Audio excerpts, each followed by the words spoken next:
The Neon Path Effect is a new addition to HitFilm Pro 2017. It allows you to draw glowing edges on text or custom mask shapes.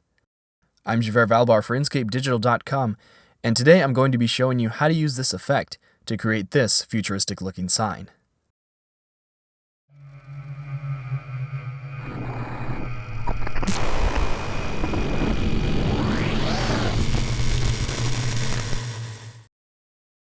You can download this entire project file right now on the preset marketplace.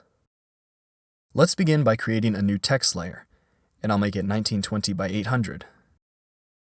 I'm going to type the word open, come over here to the text panel, and change the size. Then I'll select this Eurofurence font that I downloaded from dafont.com. You can find the link for it in the description. Now I'll create a plane, which is going to hold the neon path effect. Let's add the effect onto the plane.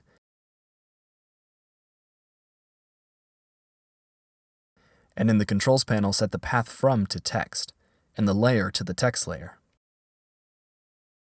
Set the neon path layer's blending mode to add, to be able to see underneath.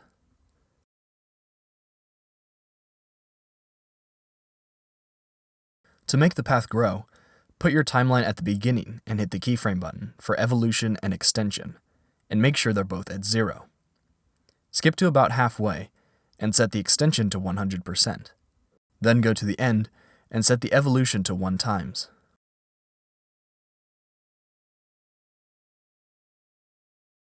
Under the path dropdown, also keyframe the start width to go from 0 to whatever your end width is. Now under inner glow, I'll change the color to a pinkish red, and adjust it so it's close to the text. Then I'll go to outer glow, change it to red, and make it slightly more visible.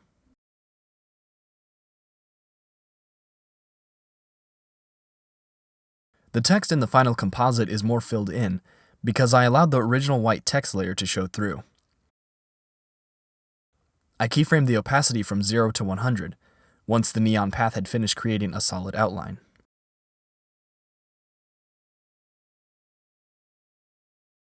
Now this next step is optional. If I zoom in here, you can see that once the letters are filled in, they're completely white, which violates one of my own rules I use when creating VFX, variation. You can read more about this in the blog post on my website. So to add some shading, I'll duplicate the text layer, highlight it, and change the color to black. Then I'll come over to the effects panel and add a blur. You can see this now adds some dark spots in the corners of the letters and just prevents it from being a solid white color. The rectangle is another plane with a simple rectangular mask drawn onto it. All you have to do is add the neon path to the layer, and it should automatically show up. Once again, I set the start width to 3 and then created a uniform outline. I followed the exact same steps with the evolution and extension as I did with the open text, so I'm going to skip that and move on. The background picture is LensDirt 28 from my Bokeh texture pack. It's included in the project file download, but feel free to use whatever picture you like. I made all of these layers 3D and used a camera to orbit around them. To set that up, in your camera's properties, change the alignment to towards layer, and the alignment layer to either the rectangle or the text. Now I'll go to the beginning, hit the keyframe button for position, and offset it to the top left. I'll skip to the end and move it until it's in the bottom center. Because we set the alignment, there's no need to change the rotation of the camera. It'll point towards the sign automatically. To make it look more like a real scene, I turned on depth of field and applied my own chromatic aberration preset to the whole thing. There's an appearance of a reflection throughout the shot.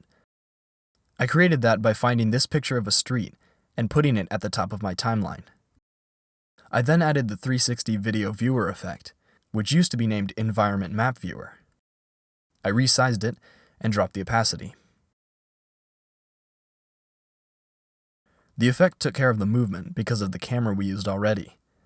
I also added a blur to hide the details. I hope you guys enjoyed this tutorial.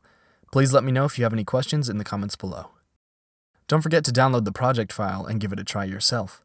And I'll see you all in the next video.